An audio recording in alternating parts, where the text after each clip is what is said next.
늘 우리가 주님을 의지하며 위태함을 당할 때 주의 도우심을 얻게 하시며 주의 말씀 가운데 살아서 항상 주의 은혜 가운데 아버지 말씀에 귀를 기울이는 열려있는 저희들 되게 하옵소서.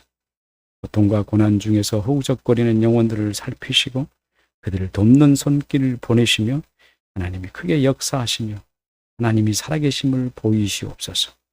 오늘도 아버지 하나님 주의 사랑하는 가정들 어디가 있든지 간에 그들이 하나님의 아름다운 나라를 생각하며 기억할 수 있게 하시고 이 예배 처소가 아버지께 복된 시간 되는 걸 저들이 생각하며 함께 할 수 있는 아름다운 마음으로 축복하옵소서. 살아계신 예수님 이름으로 감사하며 기도하옵나이다. 아멘. 하나님 말씀은 마태복음 28장 19절 20절 말씀입니다.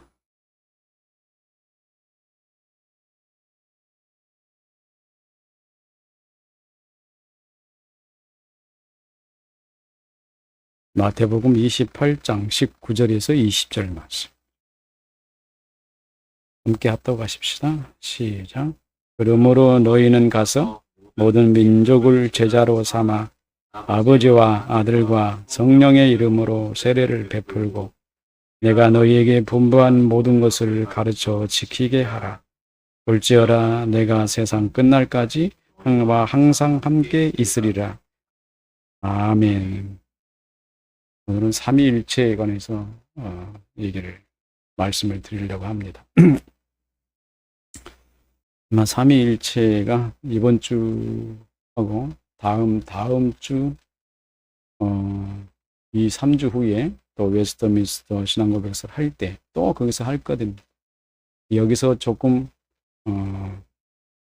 개혁교회의 기본 교리 책자, 볼커프 조직신학 책을 교리 요약 책을 기본으로 좀 해나가기 때문에 그것에서 순서에 따라서 오늘 3위일체를 하는 날이고 또 웨스트민스터는 그러니까 3주 후에 또 하게 될 겁니다. 그래서 오늘하고 웨스트민스터하고 조금 내용을 다르게 할 거니까 좀 참고해서 들으시면 될 것 같아요.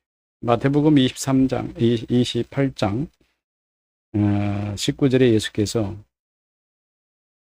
너희는 가서 모든 민족을 제자를 삼아 아버지와 아들과 성령의 이름으로 하면서 삼위 하나님에 관한 말씀을 합니다. 또 마태복음 3장 16, 17절에도 예수님께서 세례를 받으실 때 거기서 삼위일체가 또 명확하게 나타나기도 하고 사도 바울이 축도를 할 때 고린도서에서도 삼위일체를 언급하고 초기 때부터 초대교회 때부터 예수님부터 하나님의 본성에 관해서 삼위일체에 관한 것을 다 성경에 명확하게 증거하고 있습니다. 삼위일체가 뭘까?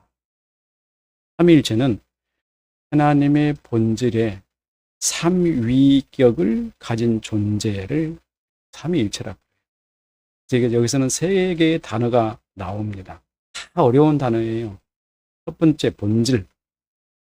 여기서 본질이라는 말은 히브리서 1장 3절에 나오는데요. 히포스타소스라고 하죠. 히포스타소스.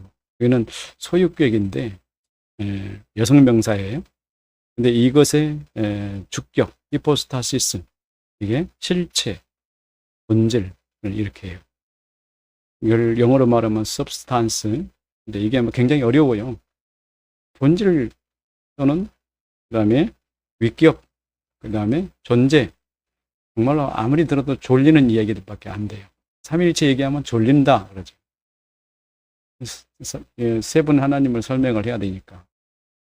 근데 그거를 지금 여러분에게 말씀을 드릴 거예요. 본질이라는 말과 또 위격은 라틴어로 페르소나라고 해요. 위격. 페르소나라 그러는데 이 페르소나란 말이 어원이 뭐냐면은 연극의 가면 역할, 가면 같은 거 쓰는 거 있죠. 연극에서 가면을 쓰는 거. 또 어떤 역할을 하는 거. 그리고 어떤 등장인물 등을 의미하는 인간의 성품이나 역할을 의미하며 이것의 페르소나에서 온 거예요. 그래서 페르손이라고 그래요. 라틴어로. 이 용어를 신학적으로 처음 사용한 사람이 누구냐면 그러니까 AD 150년경, 예수 후에 150년경부터 220년경 사람이에요. 터툴리안이 처음제 이 말을 썼죠. 삼위일체 교리를 설명하기 위해서 그 사람이 하나님의 본질에 세 위격이 있다 이렇게 했어요. 하나님의 본질 안에 세 위격, 그러니까 본질, 위격 이렇게 단어가 얘기하니까 위격이란 말은 사람에게 쓸 때는 뭐라고 쓰냐면요. 퍼스널리티 이렇게 써요. 페르소널리티, 인격이라고 말한다.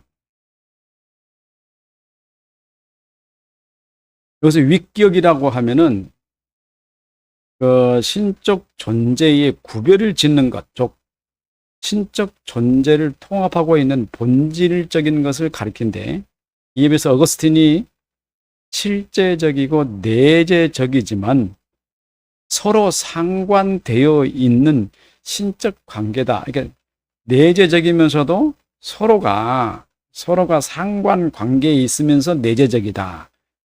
이렇게 얘기를 했어요. 이게 이런 관계를 위격이라고 얘기를 했고, 칼빈도 하나의 본질을 가지지만 그 본질 안에 세 위격이 있다 이렇게 설명을 했어요. 그거는 성부, 성자, 성령이 각각의 위격을 가지시지만 모두 동일한 본질을 공유하고 있다. 그래서 이거를 이 위격이라는 말을 사람에게 표현하면 뭐라고 말하냐면 인격이라고 하잖아요. 인격이라고 하는데 자아를 의미할 수도 있어요. 현대적 의식의 이제 현재 단면, 의식을 일으키는 단면, 이런 걸 보고 인격이라고 말할 수도 있는데, 시간상 변화에도 유지되고 있는 통일성 요건을 갖춰야 된다 이렇게 얘기를 해요. 그런 말을 표현하는 말이에요. 그래서 본질, 위격, 그 다음에 어려워. 삼일체는 말하면 졸려. 알아듣지 못하는 얘기를 하니까. 근데 해야 되겠어요. 그죠? 이 세 단어가 있기로 했단 말이에요. 또 세 번째 단어가 뭐냐면 익스탄스, 이그지스탄스라고 그러는데 이걸 뭐라고 그래요? 존재라고 그러잖아요. 근데 하나님을 향해서는 being이라는 단어를 써요. 이그지스턴스라고 안 하고. 왜냐하면 being이라고 쓰냐면 이그지스턴스는 물질 존재를 말하는 거기 때문에 being이라는 단어를 쓰는데 대부분 이그지스턴스라고 쓰기로 해요. 많이 구별하지 않고 쓰시는데, 이 존재라는 말을 사용하면 피조세계에 속한 모든 것에 대해서 존재라는 말은 당연히, 피조세계에는 존재라는 말은 당연해요. 존재하니까.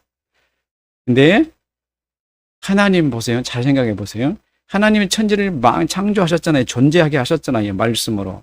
그러면 그 존재 상태와 같이 하나님도 존재하실까? 인간은 모르는 거예요. 알 수가 없어요. 그럼 그렇게 존재한다 그러면 뭐가 돼요? 하나님의 물질적 개념으로 생각할 수 있는 아주 이상한 하나님이 되실 수도 있단 말이에요. 그러면 하나님이 세 분 하나님이 되기도 하고. 그래서 언약신학에서 구속사 얘기를 설명을 하시는 걸 가만히 들어보면은 매우 개혁신학자라고 하시는 분들이 설명하는 거 들어보면은 많은 오리를 말을 하면서도 본인은 확인을 못해요. 그 어디서 오느냐? 존재라는 단어 때문에 와요. 그 의식 속에서, 사람을 의식 속에서 존재하면 물질 개념적 의식을 떨쳐버릴 수가 없어요. 의식이. 그 이상을 생각하지 못하는 거예요. 매우 중요해요. 하지만 우리는 하나님께서 말씀으로 천지를 창조하시는데 그 피조 안에 영혼의 세계와 시간의 세계도 지으셨어요. 피조 세계 안에. 잘 들으셔야 돼요. 영혼의 세계도 지으셨고 시간의 세계도 지으셨어요. 그러면 영혼의 세계가 하나님이 지으시는 피조물인데 하나님이 그 영혼의 세계에 계실까요? 그거하고 똑같을까요? 안 같죠? 그러면 시간의 세계는 더욱 아니고, 그럼 하나님은 시간의 세계도 영혼의 세계도 다 지으셨기 때문에 하나님은 시간도 영혼도 속하지가 않아요. 그래서 우리는 하나님을 영원하시다라고 할 때 그 개념이 하나님에 대해서 적용할 때는 우리가 생각하는 영혼의 개념으로 이해하면 또 틀려버려요. 안 맞아요. 하나님은 그렇게 계실 수가 없어요. 그런 분이 아니에요. 왜냐하면 영원이라는 개념을 우리는 잘 모른다는 말이에요. 어떤 감각인지.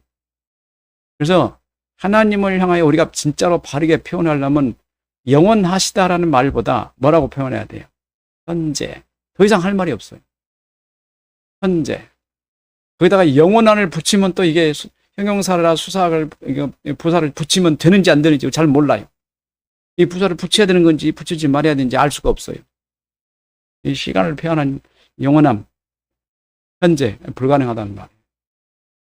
말이 안 되기 때문에 하나님은 현재라 이렇게 표현할 수밖에 없어요. 현재라고 그러면 시간이 흐르지 않은 곳이에요. 과거도 없고 미래도 없고 현재. 그러면서 하나님은 영원하시다라고 우리가 늘 말하는데 우리가 말하는 영원하시다는 개념은 틀린 언어라 이 말이에요. 그렇게 사용하면 안 된다.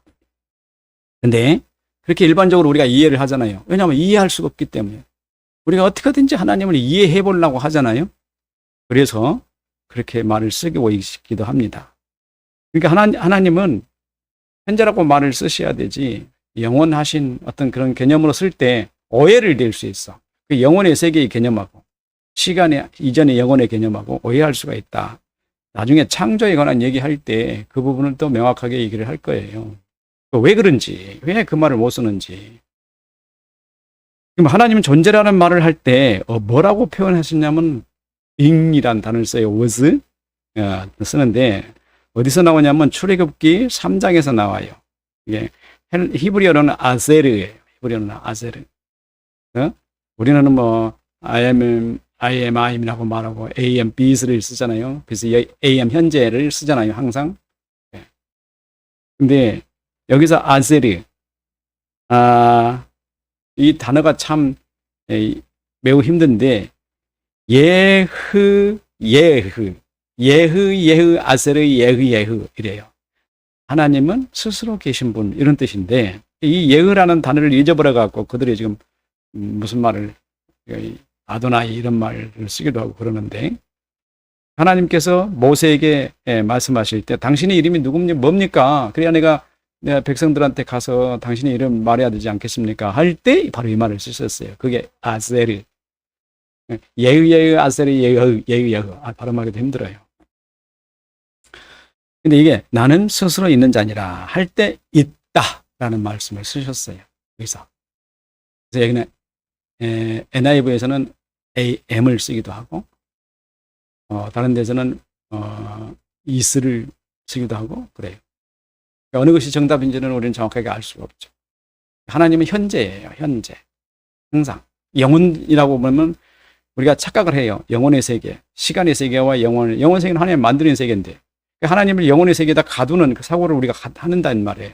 그래서 그러지 말아야 돼요. 이것도 좀 하나님을 영혼의 세계에서 우리 사고 속에서 하나님이 영혼에 계신 세계 속에 계신 것을 우리 참 죄송스러운 얘기지만은 이 작업도 신학적으로 해야 되잖아요. 이 작업도 해야 돼요. 여기에 영혼의 세계에 계신 분들이 너무 많아요. 하나님을 잘못 오해하신 분들이 많아서. 그래서 하나님의 존재를 피조물의 의식으로 이해할 수 없다는 점에서 모든 단어가 이해하기 어려워요. 존재도 이해하기 어렵고 위격도 이해하기 어렵고 그다음에 뭐 히포스타시스 이게 본질이란 단어도 이해할 수가 없어요. 물질적 개념과 시간적 개념과 인간이 가질 수 있는 모든 사고 개념이 포함되어 있기 때문에 그런데 우리는 당시 세상 철학적으로 표현할 수 있는 최고의 단어를 사용해서 하나님은 본질은 하나이시고 새 위격이 있는 존재하시는 분이시다 이렇게 표현하신 거죠. 이게 삼위일체예요. 다른 말로 표현할 수가 없어요. 우리 개혁주의 입장에서는 따라서 하나님을 본질 안에 새 위격이 계시며 각 위격은 상호 내재한다는 말이 참 어려워요. 페리코레시스라고 그러죠. 페리코레시스. 이 말이 참 어려워요. 이 내재 관계를 가진다고 주장합니다. 이는 삼위가 서로 분리되거나 독립적으로 존재하는 것이 아니라 본질과 속성을 완전히 공유하며 상호 내재한다고 보는 관점입니다. 그럼에도 이 교리는 신비이므로 인간이 이성으로는 완전히 이해할 수 없지만 성경은 분명히 표현하고 있다. 분명히 한두 군데가 아니고 여러 군데서 표현하고 있어요. 그래서 삼위일체 하나님을 부정하면은 그 하나님을 잘못 믿는 거예요. 이거를 그 내용은 정확하게 이해할 수 없지만 우리는 삼위일체는 본질은 한 분이시고 세 위격을 가지신 분이시다. 이게 개혁교회가 주장할 수밖에 없는 겁니다. 성경에서 말하고 있기 때문에.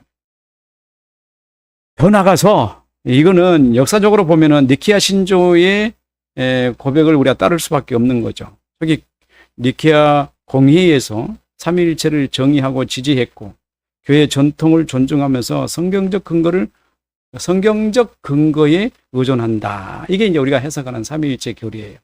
이거를 우리가 성도들한테 여기까지 가르쳐야 되지 더 많이 이제 깊이 들어가서 이제 깊이 가르쳐서 얘기해 놓으면은 헷갈려서 성도들 이해 못 해요.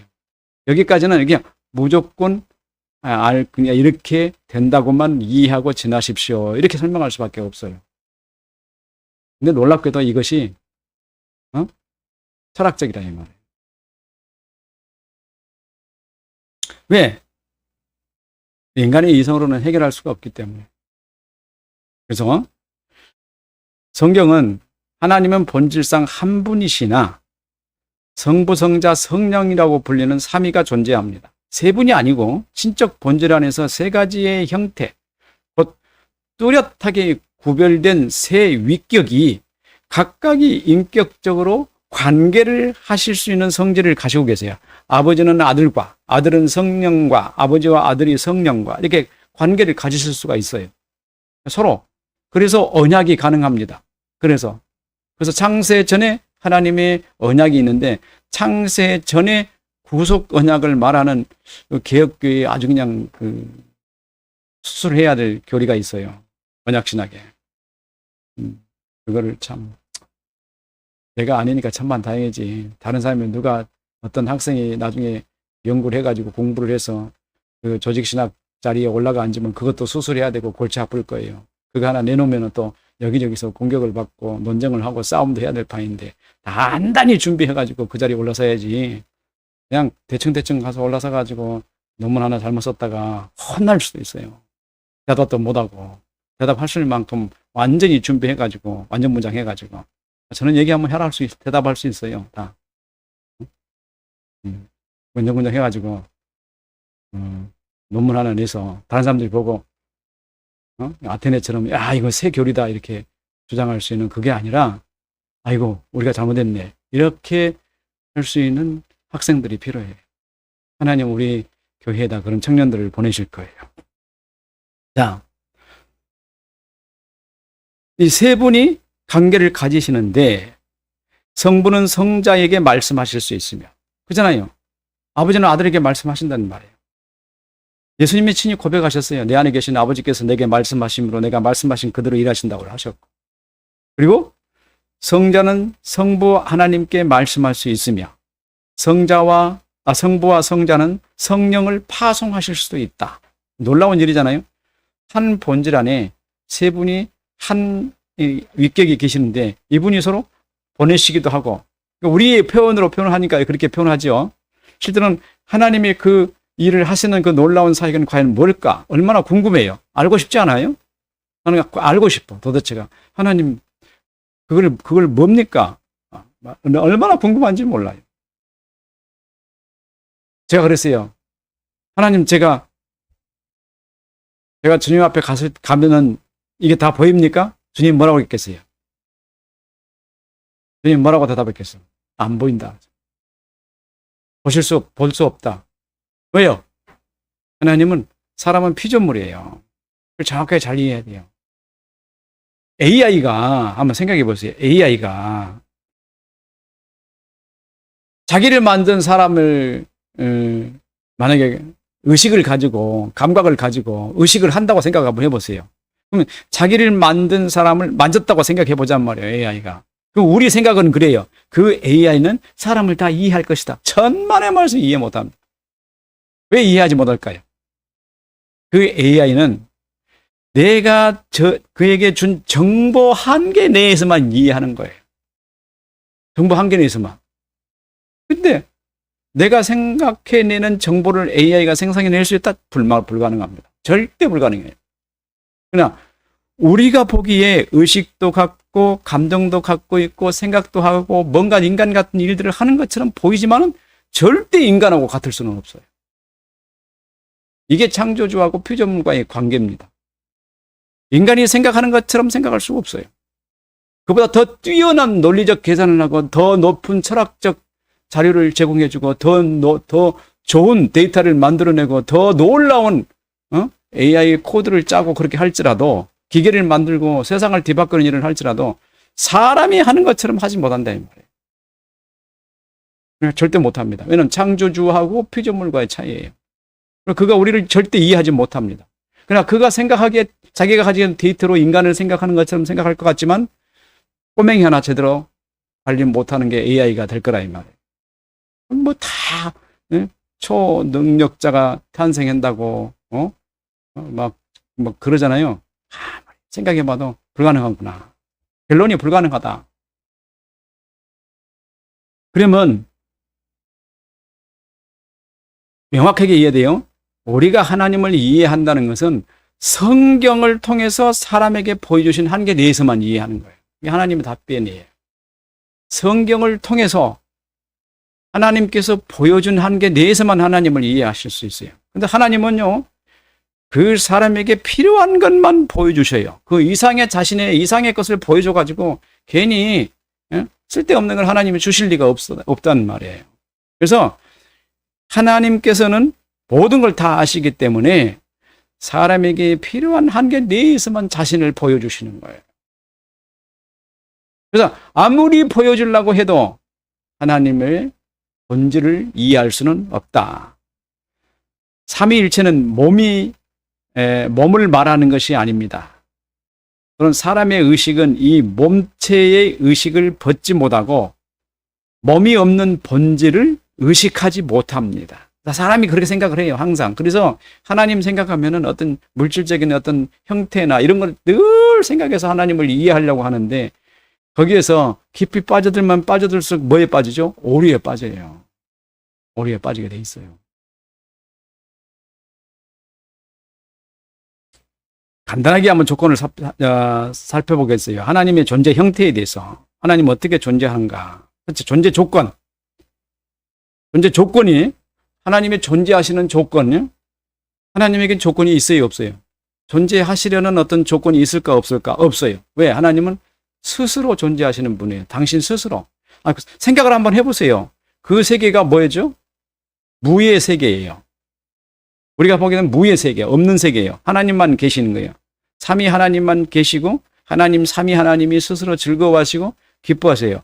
아무것도 그분에게 존재하실 수도 없고 어떤 영양분을 주신다거나 어떤 에너지를 주신다거나 힘을 주실 수 있는 상태가 아니란 말이에요. 스스로 존재하시는 분이에요. 하나님은. 아무것도 낼 수가 없어요. 없는 것인데. 하나님밖에 없단 말이에요, 세계는. 그 하나님뿐이신데 스스로 존재하시지. 뭐가 어떤 에너지의 공급을 받는다? 말도 안 되는 얘기예요. 그럼 뭐가 있다는 얘기 아니에요. 하나님 밖에 뭐가 있다는 얘기가 나오잖아요. 그래서 답이 스스로 존재하시는 거예요. 하나님 말씀하셔서 나는 스스로 있다. 이 말은 무슨 말이에요? 내가 존재하는 그것은 또 물질적인 생각이 또 들어오는데 의식이 또 들어오는데 그렇게 생각할 수밖에 없어요. 내가 존재하는 그 상태는 어떤 무언가가 나에게 도움을 줄 수 있는 조건이 아니다. 하나님이 그 말씀 하시는 거예요. 스스로 있다. 그리고 사람은 시공간의 제한적에 있습니다. 시공간의 제한적. 그리고 또 시공간뿐만 아니라 영혼이라는 세계의 제한적이 있어요. 사람은. 영혼은 우리가 잘 경험도 안 해봤지만 사실 우리는 영혼과 시간을 유기적으로 산다고 그랬잖아요. 영혼의 시간을 우리가 경험하면서도 우리가 인식을 못한다는 게 안타까운 일인데 그것 세계에서도 하나님은 그 영혼의 세계 안에 계시지 않다. 확실히 이해를 해야 돼요. 그 영혼도 하나님의 피조 세계이기 때문에 영혼의 세계에도 존재하지 않다. 존재하시는 분이 아니다. 만약에 영혼의 세계에 있으시다면 하나님이 그곳에서 도움을 받으시는 분이 되는 꼴이 되잖아요. 그래서 하나님은 홀로 계시고 유일하시며 아무것도 없는 세계에 하나님만이 계시다는 말이에요. 어떻게 보면 우리가 생각하면 외롭다 그러겠죠. 근데 그런 게 없어요. 존재의 형태는 하나님은 우리가 성경에서 뭐라고 되어 있냐? 하나님은 영이시니 그랬어요. 그 영이라는 말이 스피리트, 그 영이라는 말이 우리가 이해하기 참 힘들어요. 표누마. 과연 이게 뭘까? 얼마나 힘들어요. 그죠? 우리가 이해할 수 없어요. 영, 과연 뭘까? 사람은 물질이잖아요. 물질이며 뭐가 있어요? 영이 같이 있어요. 물질과 영. 근데 영은 우리가 이해를 못해. 창세기 6장 3절에 하나님께서 그 영을 걷어가셔서 그런지 우리는 영을 인식하지 못하는 상태가 됐단 말이에요. 그래서 영을 인식하지 못합니다. 하나님의 존재 조건, 하나님은 시공간의 구별이 없어요. 시간과 공간이. 그래서 항상 현재라는 거예요. 영혼도 아니에요. 잘 이해해야 돼요. 항상 현재. 사람은 시공간에 적용을 받아요. 오늘이 있고 내일이 있고 과거는 좀 몰랐던 건데 지금 와서 보니까 좀 더 알고 지식이 늘어나고 자라나고 성장하고 그러잖아요. 하나님은 그런 분이 아니에요. 이미 하나님은 항상 현재이기 때문에 하나님의 입장에서는 하나님의 관점으로 보면은 세상은 이미 다 완성돼 있어요. 근데 이거는 사람의 입장에서 보면 그걸 이해 못하는 거죠. 빛은 계속 가고 있는데 시간은 흐르고 있는데 어떻게 이거를 사람이 이해할 수 있겠냐고요. 하나님이 만들어 놓은 세계는 계속 움직이고 있다고 볼지라도 하나님 안에서는 뭐예요? 모두가 다 이미 완성된 상태다. 그 완성이라고 말하는 것 자체도 잘못된 거예요. 하나님은 항상 현재이기 때문에. 이렇게 하나님을 우리가 존재적 형태를 이해할 수가 있어요. 그래서 삼위일체는 여러 가지 이제 신학적 이론들이 많이 나왔지만은 여기서 간단하게 여기까지만 설명하고 하나님은 왜 삼위일체여셔야 하는가? 왜 삼위일체이셔야 하는가? 그죠? 삼위일체 아니고 다른 방법으로 존재하실 수 없으실까? 몰라요. 안다고 말할 수 없어요. 단 하나님이 당신을 우리에게 보여주셨는데 우리가 보기에 당신이 직접 말씀하시기를 아버지와 아들과 성령으로 말씀하셔서 그 말씀에 따라서 우리는 그렇게 이해할 수밖에 없는 거예요. 하나님은 그렇게 존재하시는 분이다. 여기서 유일하다라는 말이 히브리어로 무슨 말이냐면 야카드라 그래요. 야카드. 유일하신 하나님. 야카드. 또 여호와를 보고 예흐야흐 이렇게 말하는데 이 말을 이해를 하면 뭐라고 하냐면 존재는 말이에요. 하나의 문에서만 출입하다 이런 뜻이에요. 그래서 유일하세요. 문이 하나밖에 없고 출입하시는 분은 그 하나님 그 분밖에 없으세요. 그래서 숫자라는 말은 다른 말은 없고 표현하자면 이걸 한 분 이렇게만 해석한다는 말이에요.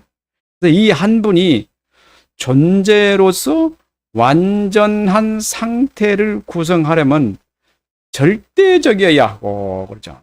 완전하려면 절대적이어야 되잖아요. 상대적이면 안 되죠. 스스로 모든 조건을 충족시키셔서 완전하게 존재하신 분으로 드러나야 합니다. 곧 주체와 객체 이를 하나로 연결하는 띠가 있지 않으면 자신의 완전성을 갖지 못한다. 이 말이 무슨 말인지 알겠어요?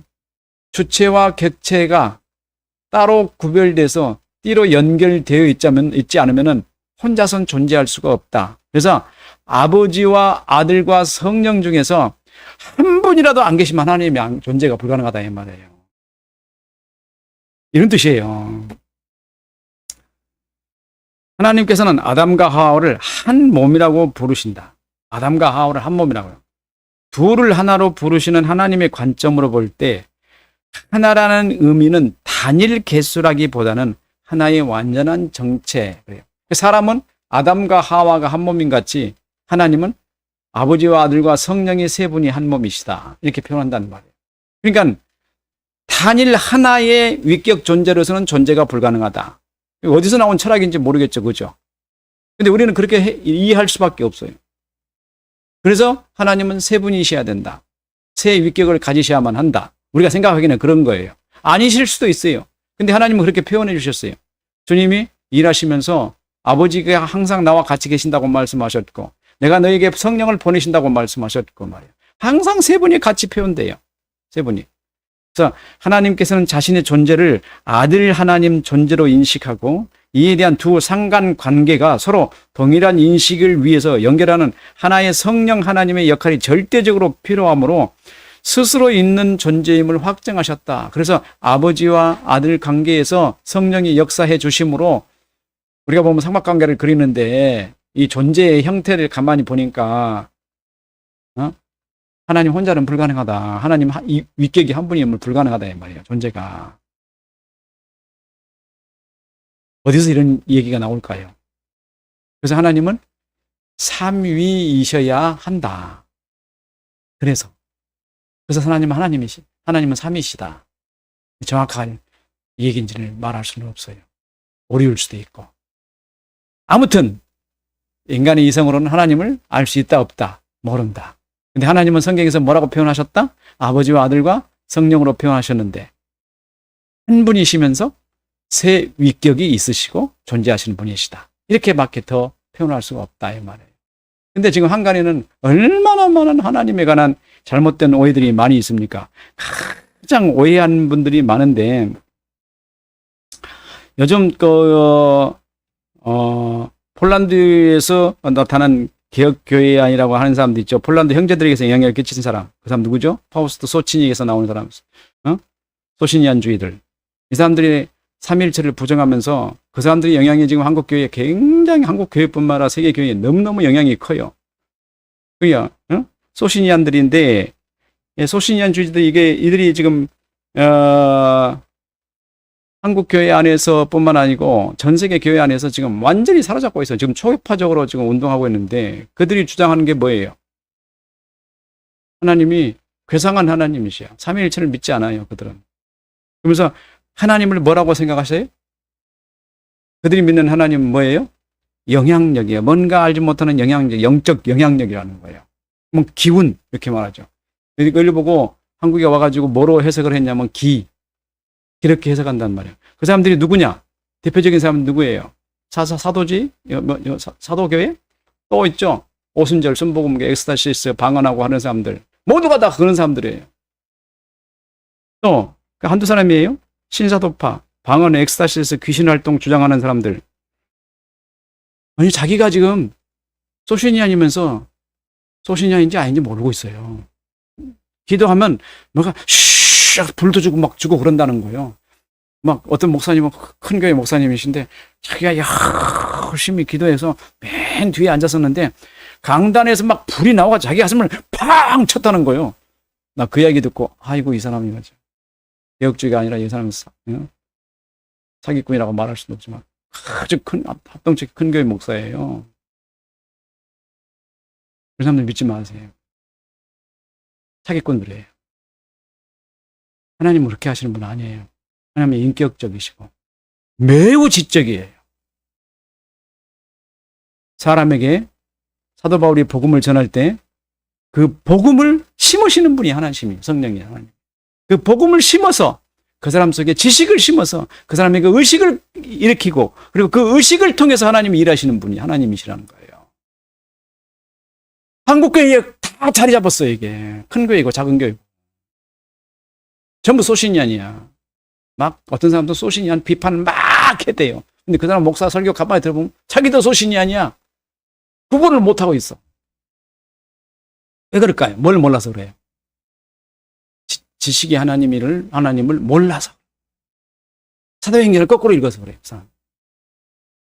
사도 바울이 복음에 이끌려서 갈 때마다 뭘 얘기했어요?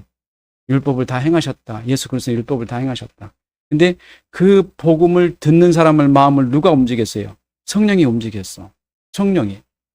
그 사람 속에 복음을 심으셨어요. 잘 하셔야 돼요. 하나님은 복음으로 일하셔요. 그리고 복음이 일하시고 복음을 통하여 변화를 일으키시고 그게 사도행전에 나타난 사건이란 말이에요. 사도행전에 나타난 사건이 그렇게 순결한 복음의 운동을 강조했는데도 불구하고 이상한 영적 에너지가 막 쫓아다니는 그런 교회가 온 교회에 가득 차버렸으니 말이에요. 이게 하나님이 기가 막히죠. 성전 문 닫았으면 좋겠다 하실 만 얘기만도 하죠. 이 시대에 자, 어두운 이 시대에 하나님은 가장 작은 곳에서 큰 일을 행하실 일꾼들을 세우실 겁니다. 우리 교회에 그런 일꾼들이 올 거라고 믿습니다. 가장 많은 사람들이 빠져드는 건 오순절파. 소굴구에서 기도하면 막 뭐가 확 와닿아가지고 막 에너지가 나타나가지고 말씀을 안 들어도 돼. 기도 많이 하면 막 방언도 나타나고 막 병도 고치고 능력도 해가고 막 그런데요. 야, 이게 교회인지 마귀 집단인지 도무지 상당히 안 가요. 우리 교회가 왜 그래요? 왜 이런 현상이 생겼어요? 스콜라적 영향이 그대로 정체하면서 세상은 발전하고 세상의 과학 학문이 발전하는 데 대비해서 우리 교회의 지식은 발전하지 않고 점차 비이성적 종교로 아래로 창고 속으로 밀려 내려가게 되자 결국은 교회는 종교 형태를 띠고 말았죠. 종교 형태가 뭐죠? 의식적 종교 형태로 변해요. 바리새주의하고 똑같아졌습니다. 예배만 드리면 하나님 믿는 거예요. 세례만 받으면 믿는 자야. 천만의 말씀. 그 사람 속에 복음이 심겨지지 않으면 아무 소용없는 겁니다. 하나님은 그렇게 역사하시는 거예요. 바울이 복음을 선포했더니 그 선포된 복음을 성령이 역사하시는 거예요. 바울이 고린도서 2장 내가 자꾸 얘기하죠. 내가 설득력이나 사람의 지혜를 말로 너희를 설득한 것이 아니다. 너희에게 전한 게 아니다. 내가 아무리 말해도 성령이 역사하지 않으면 아무 소용없다. 그래서 내가 너희 앞에 설 때 두렵고 떨림으로 왜? 성령이 역사하지 않으면 어떡하지? 이런 마음으로. 그런데 가는 곳마다 그가 예수 그리스도께서 율법을 다 행하셨다고 그리고 히브리인들에게 이젠 제사 그만두라고 이렇게 말을 하기 시작했더니 예수 그리스도의 복음을 전하고 너희가 그렇게 기대하는 예수 그리스도의 부활을 예수님께서 사도 바울이 나에게 보여주어가지고 내가 너희한테 증거한다고 얘기를 했더니 그 말을 듣는 사람들 중에서 수많은 사람들이 예수를 믿고 교회가 세워지고 하지 않았나요? 누가 하셨어요? 바울이 했나요? 성령이 하셨어요. 복음과 성령이 가서 역사하셨어요. 우리가 그 복음과 성령의 이끌림을 받고 역사하는 그런 교회가 아니라면은 우리 교회는 세워질 필요가 없어요. 세워져서는 안 돼요. 그래서 복음이 역사하고 성령이 역사하는 교회여야 됩니다. 그래서 이 강단에서 설 때는 두렵고 떨림으로 성령이 역사해 주십시오라는 그런 간절한 기도가 있어야 한다는 거예요. 그리고 순수한 복음이 전해져야 되고 부활을 증언할 수 있어야 되고 예수 그리스도의 복음의 증언자가 서야 한다는 사실을 교회가 이제 이걸로 회복해야 한다는 거예요. 그것이 아니고 어떤 영적 이상한 반응 이런 것들 가지고 교회를 다 지금 점령해 왔잖아요. 이제는 이제 문 닫을 때가 왔어요. 새로운 교회가 문을 열어야 할 때 그게 여러분들에게 있기를 주님의 이름으로 축원합니다. 기도하겠습니다. 영광을 받으시기에 합당하신 하나님,